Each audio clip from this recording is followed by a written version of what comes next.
Hi, everybody. My name's Shane. I'm here with Caroline Rose at Treefort. I work at the radio station KZUU. Caroline Rose, thank you so much for being here. And how has your trip in Boise been so far? Well, we got in really late last night, so far it's been just really the So you just woke morning. up? Pretty much, Yeah. yeah.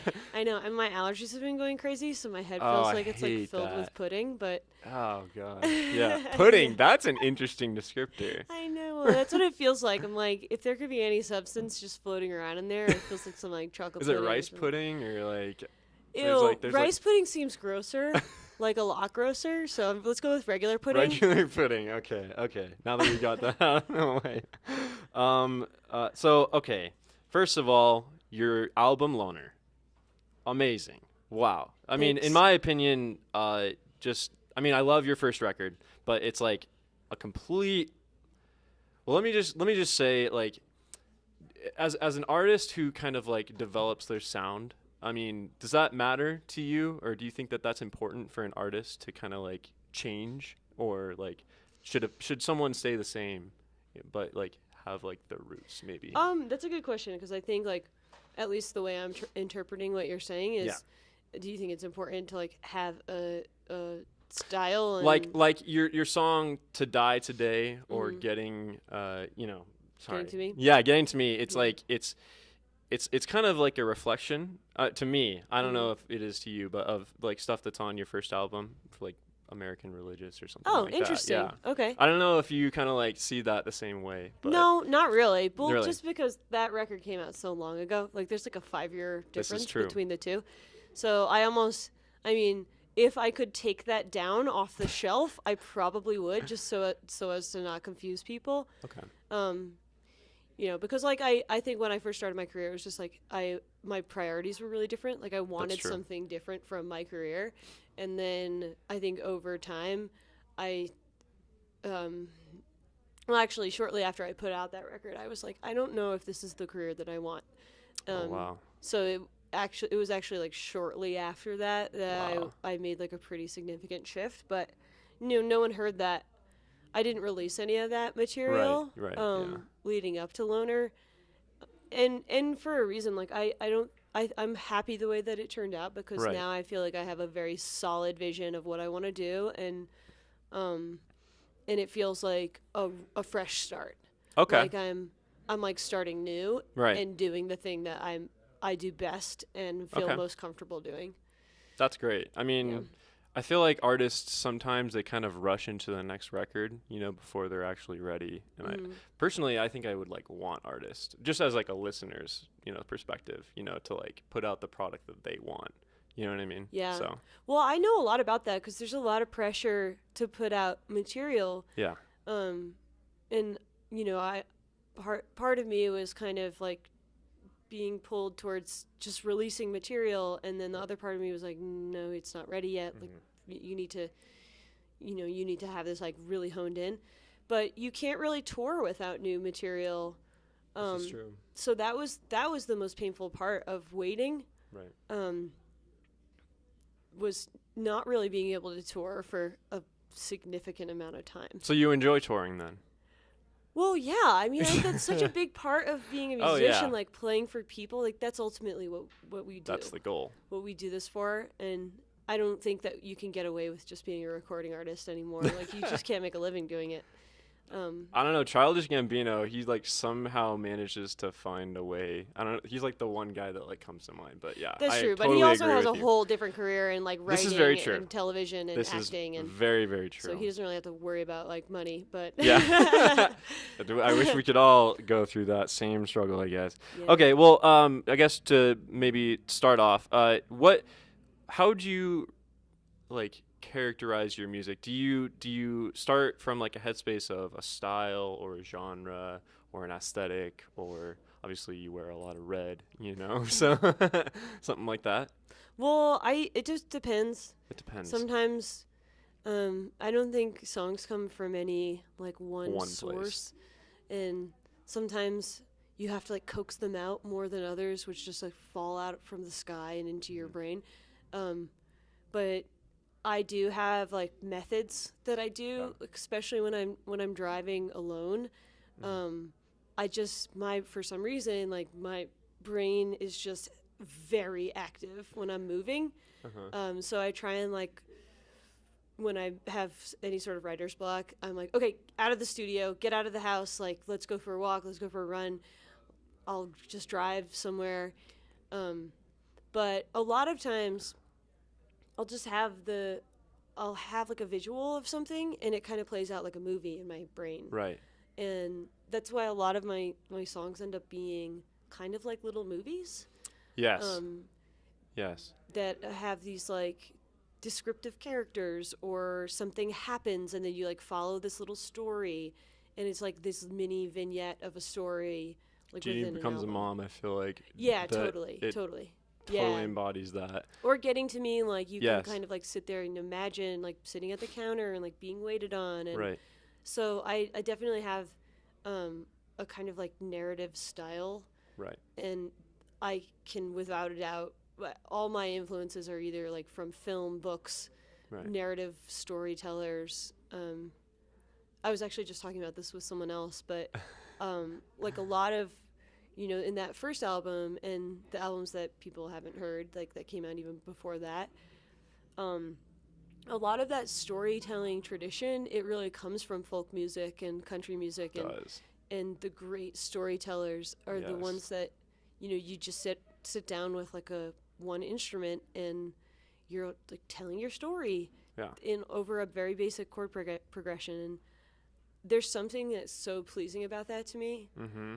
And a lot of my style now, even though I don't really play that kind of music anymore, the storytelling definitely translates. Do you see that as like I don't know, is there some sort of like a method to the madness as far as like track listing goes, or are you just kind of like you know, that song is going to be on the album, I know that, you know, like does it go from beginning to end, or is it just kind of like a compilation of things that you kind of like see?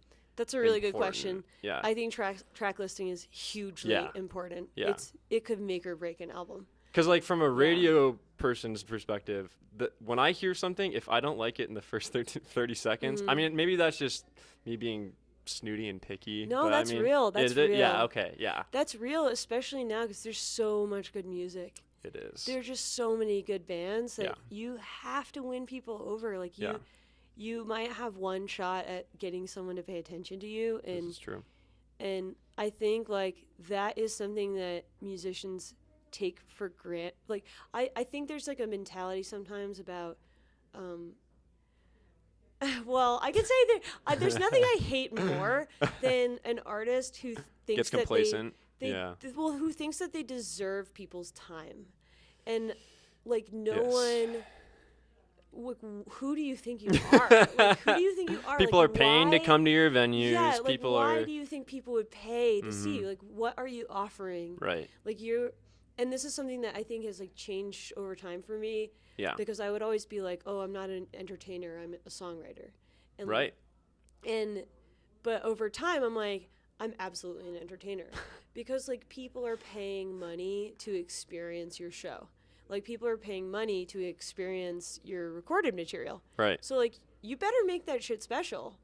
you So know? then is style something that you would say kind of like blends Well, into that's another thing where I'm like, it's not just about the music, it's about the whole the image? presentation. like, Yes. the way you present yourself, like what the band wears on stage, what kind of weird shit you have on the stage, if you have no shit at all, like, you know, all of this is important. And just like when you go to see like a big pop star, Yes. the dancing is important and the way that they move is like, all of this is important. I went to a house show like my first years in college, and the only thing I remember, and I remember that band because of that sing. They had a like a horse mask. You know what I mean? And like for some like really weird reason, like that's the thing that was like printed in my head, and like I think because of that, like it Like like BoJack makes me Horseman, like like- yes, no, like and like I saw that and I'm like Yeah. I kind of like your music more now. And so the reason I bring that up is because I love your red tracksuit.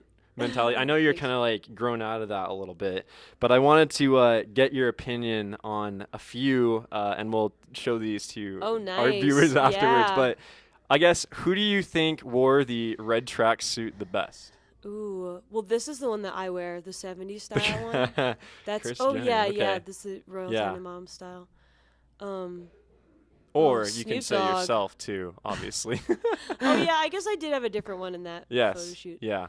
What's funny about that too is like I found it. Yes. I probably found it at a thrift store and I was like, this is so cool. I need to have this. And it was like an afterthought to Really? even do that photo. I feel like that was so central to like your album release. Well, yeah, because because one of the first things we did South by, like, Yes. right after the album came out, and I'm like, okay, well, how can we be recognizable to anyone Yes. who's seen the album cover? And so we all just wore tracksuits like the whole time we were there. And it's red, even better. Yeah, it's like it was- it's like the scarlet letter, you know, it's just right there, you know. I what know. mean? Now I feel like I see people wearing red all the time. Oh, Like, really? It's funny. I've been wearing.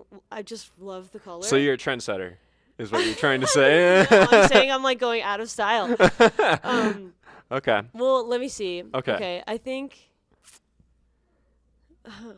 Man, I don't know. Snoop Dogg is like really. He's just like, he has it all going on. I feel like he could pull off anything, but I mean, that's just my personal opinion. Pharrell looks pretty good too. He does. Oh, is that the big hat? Yeah. Wow, the famous big hat. Yeah. Well, If you're complimenting, I guess. Pharrell's maybe. the only one wearing the original. This is true. I'm gonna have to go with Snoop Dogg though. He looks Snoop so Dogg? good. Okay, you heard it here first. Caroline Rose hates Kris Jenner, Eddie Murphy, my Bella God. Hadid, Pharrell Williams, and Ben Stiller. Fact. Facts, yes. All facts. Okay, well, I guess maybe to kind of like go back into your album, there's a lot of cigarettes there. When I listen to your album, I hear much satire. Uh-huh. Is that what music is to you? Do you feel like that's like the best way of portraying your message, or is there like a more obviously serious note that you're trying to get ahead? Well, yes and no. Like Okay. I think my first instinct is to be like, I wasn't giving it that much thought. But it is, I think what I was going for was just trying to get my personality across. Yes. And my personality, I tend to like lean heavily on satire. Well, see, that's why I think that people get behind characters like the Colbert Report. You know what I mean? Yeah. Like, yes, he was doing kind of like satire, but I also feel like it was him that was like Exactly, coming through in yeah. that. So And there's an element of humanity in there too. yeah. Where like I think the people that I resonate most with are the people who are sincere and really care about Right. the issues that they talk about, but they also know how to have fun and This is true. and take the bite off of some really tough things to cope with. And Right. I always forget his name, but he was like basically like the Stephen Colbert of Egypt. Oh, I His think I name is heard about something- this. Yeah. Uh-huh. He said something that was so astute. It was like, he was talking about how satire can be used as a really powerful tool Oh, yeah. against, to use it against people in power, like who have the power, and you can kind of like take power away from them Yes. by like poking fun at Yeah. how horrible they are Yeah. and like the evil things that they do. And I think that can be said like across the board about Right. just like difficult things to deal with, because some shit you just can't avoid. Like Yes. life is hard, and some things like everybody's just gonna have to deal with some really tough Yeah. issues, and you can either like wallow in that, and sometimes you can't help it. Like you are just gonna have to. Oh, yeah. Sometimes you just feel bad for yourself. or, But I like, mean, feel sometimes it's shitty. great to like hear someone else that's going through that sort of message. You know what I mean? Because then it's like, okay, I'm not the only one that like has to, you know. Yeah, with that, and so. it's I don't always, I think like dealing with hard hitting issues in your own life and things that are out of your control. Right. Like you do get frustrated. Like I get really angry and frustrated all the time, but when I can like, I think in my art it's more intriguing to me to showcase like the humor in things, rather than be angry. Yes. It doesn't translate very well in music, at least the type of music that I play. So I don't know, or maybe it could be really cool. Maybe that'll be something I venture into. Yeah. Well, I mean, angry pop. okay. So I listened to your Tiny Desk, series. Man, and that like must have been forever ago now. it was, and I know you don't want to like go back maybe necessarily, but I really loved your song "Yip Yip Yow" that you like did on it, and I'm like, I really wish that she could release. I know something like you that. and everyone in the fucking. I'm sorry, I won't bring it back up then. But like, I guess there's that sort of like good feeling vibe that has like a place in everything. Yeah. Yeah. I know. Well, that we actually did track that song. Yeah. I've tracked it a bunch of times. Oh, really? I've always been so hesitant to put it out because It's like you. Well, or I'm for like you, convinced that the dumbest songs are the ones that people are going to remember the most. And there's something about that song that it's like so catchy, but it literally means nothing. It like is about nothing. So I'm like, do you want to stoop down to that level? Like, do I want to put that out and then that be the song that like everyone remembers? That's true. 30 years down the line, like that's the one song that. Well, or do you just don't want to be not rememberable? Because I feel like a lot of like music is kind of like hyper inflated into this like pop. Doesn't really like have like a message. Do you think people are gonna even remember that kind of stuff? In a few years. I don't know what people are gonna remember because like I don't know. It's like you listen to like Post Malone, who has like 1 billion plays on Spotify. Yes. And, like I don't know if people will listen to his music and like I don't know. Yeah. Who knows? Because like the stuff that's trendy now, it doesn't necessarily mean it's going to be trendy in the future. But that's true. You also, you have to give it time because like a person might have like one giant hit and then not put anything else out because there are a number of circumstances why that would happen, but. Then you could also have people who like have a slow burn career and put out like killer albums that don't have a hit, but like they each time it's like killer album after killer album after killer album, and then you're looking at their whole career like 30 years down the line, right? And they have like a bounty of amazing quality art. So, I completely agree. It just I don't know. I think like. If you have something to say, it doesn't have to be this like profound message. But I think like great art comes in so many different packages, and if you have like a vision for something, that's the stuff that I'm most interested in. Okay, so with that being said, I know you showed me your Rubble Bucket album over there, but is there anybody else at Treefort that you think maybe puts out that meaningful music, or just someone that you want to see, like, while you're here, if you have the chance? Yeah, well, I really want to see Tori Moi. I really love... Hot commodity. I love his... I love his music. Yeah. And I think he does have that kind of, like, visionary type mentality when he approaches his work. But... we have a bunch of friends playing too. I heard Cherry Glazer played last night, which I'm really sad. I'm really sad I missed that. Yeah. I love them. I saw them at Desert Days like 3 years ago maybe, and it was fucking awesome. I bet. Yeah. But yeah, our friends Illuminati Hotties played or are playing. Okay. Oh man, there's like a list that Well, we'll have to get it from you maybe after or something like that. But, Okay, so I'm guessing they can find you on any streaming music platform available. Okay, great. Well, thank you so much, Caroline. It's been a pleasure having you here in Boise. You've heard it here first from KZUU's Treefort take. Thank you for being here, Caroline. Thanks for having me. Okay. So, yeah.